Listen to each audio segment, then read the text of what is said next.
வணக்கம் மாணவர்களே. நம்ம ஏற்கனவே வினா வகைகள் 6 வகைப்படும் என்பதை பார்த்தோம். அதனுடைய தொடர்ச்சியாக விடை வகை என்பதை நாம் இந்த வகுப்பில் பார்க்கலாம்.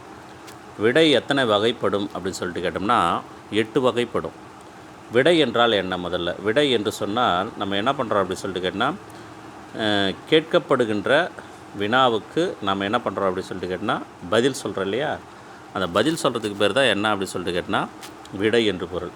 இந்த விடை பார்த்திங்க அப்படி சொல்லிட்டு கேட்டால் 8 வகைப்படும். என்னென்ன அப்படி சொல்லிட்டு கேட்டால் சுட்டு விடை, மறை விடை, நேர் விடை, ஏவல் விடை, வினா எதிர் வினாதல் விடை, உற்றது உரைத்தல் விடை, உருவது கூறல் விடை, இனமொழி விடை என்று 8 வகைப்படும். இந்த முதல் 3 வகை நேரடியாக விடை சொல்கிற மாதிரி இருக்கும். நம்ம நேரடியாக கேட்குற கேள்விக்கு பதில் சொல்கிற மாதிரி இருக்கிறதுனால இந்த முதல்ல வர சுட்டு, மறை, நேர் இதை 3மே என்ன சொல்லுவாங்க அப்படின்னு சொல்லிட்டு கேட்டால் வெளிப்படை விடைகள் அப்படின்னு சொல்லுவாங்க. அதுக்கு அடுத்து வரக்கூடிய 5 விடைகளும் குறிப்பாக இருப்பதால், குறிப்பது பற்றி தான் ஏதோ ஒரு குறிப்பு சொல்லி விடைகள் கூறுவது போல் இருப்பதால் அதற்கு குறிப்பு விடைகள் எனவும் சொல்லப்படுகிறது. மாணவர்களே, இதுங்க என்ன பண்ணுங்கன்னு ஞாபகம் வச்சுங்க. ஒரு மதிப்பெண் வினாக்களில் இதை கேட்பாங்க. இப்போ நம்ம என்ன செய்யலாம் அப்படின்னு சொல்லிட்டு கேட்டால் ஒவ்வொரு விடையாக நாம் பார்த்து கொண்டே வரலாம். கவனிங்க. சுட்டு விடை என்றால் என்ன? சுட்டு விடை என்பது சுட்டி கூறும் விடை. நம்ம விரலில் நம்ம கைகளில் 5 விரல்கள் இருக்கிறது. அதில் ஆள்காட்டி விரல் அப்படின்னு சொல்கிறோம், சுட்டி காட்டுவது. இப்போ நம்ம ஒரு விஷயத்தை சுட்டி காட்டுவது. இப்போ எங்கேப்பா ஹாஸ்பிட்டல் இருக்குது அப்படின்னு யாராச்சும் கேட்குறேன்னா வச்சுக்கோ, அதுவும் அந்த பக்கம் ரைட் சைடில் போங்க. சென்னைக்கு எப்படிப்பா போகணும் அப்படி சொன்னால் லெஃப்ட் எடுத்து ரைட் எடுத்து போனீங்கன்னா ஸ்ட்ரெயிட்டாக பைபாஸ் வரும், அதில் போயிடுங்க அப்படின்னு சொல்லி. இப்போ ஒரு இடத்தை கேட்கின்ற கேள்விக்கு சுட்டி காட்டி பதில் கூறுவது சுட்டு விடை. சுட்டி கூறும் விடைக்கு பெயர் சுட்டு விடை. எடுத்துக்காட்டு, கடை தெரு எங்கே உள்ளது என்ற வினாவிற்கு வலப்பக்கத்தில் உள்ளது எனது கூறல். அதான் நான் சொன்னேன் இல்லையா? ஏதாவது நமக்கு ஒரு அட்ரஸை கேட்குறாங்க, இல்லை ஏதாவது ஒரு விஷயத்தை கேட்குறாங்கன்னு சொன்னால் அது சுட்டி காட்டி கூறுவது சுட்டு விடை எனப்படும். பஜார் எங்கேப்பா இருக்குது, பஜார் எங்கே இருக்குதுன்னு கேட்குற ஒரு கேள்விக்கு ரைட் சைடு போங்க, அங்கே தான் இருக்குது, அதை தான் நம்ம புத்தகத்தில் கொடுத்துருக்காங்க. கடைத்தெரு எங்கே உள்ளது என்ற கேட்கின்ற வினாவிற்கு வலது பக்கத்தில் உள்ளது என்று பதில் கூறுவது சுட்டு விடை.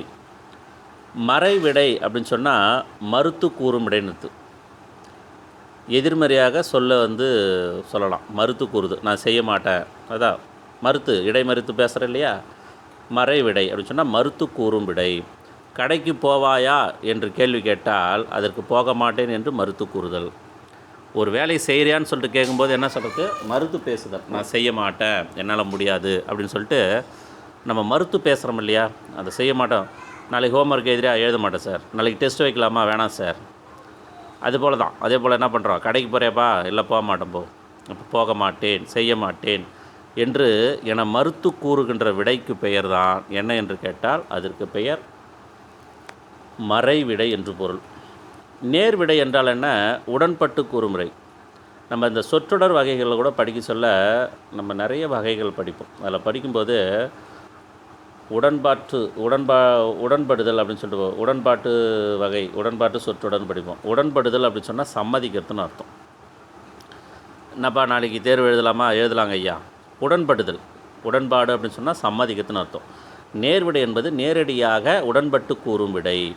கடைக்கு போவாயா, எடுத்துக்காட்டு நம்ம புத்தகத்தில் கொடுத்துருக்காங்க. கடைக்கு போவாயா என்ற கேள்விக்கு போவேன் என்று உடன்பட்டு கூறுதல்.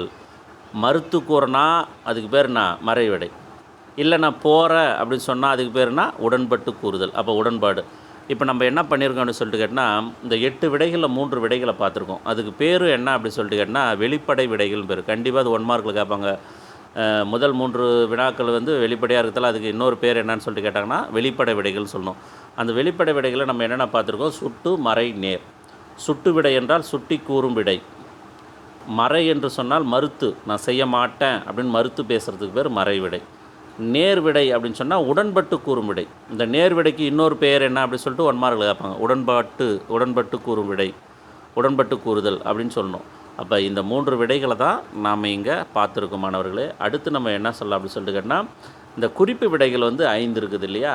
இந்த குறிப்பு விடைகள் என்னென்ன 5 இருக்கிறது அப்படின்னு சொல்லிட்டு கேட்டால் அடுத்தது ஏவல் விடை இருக்குது, வினா எதிர் வினாதல் இருக்குது, உற்றது உரைத்தல் இருக்குது, உருவது கூறல் இருக்குது,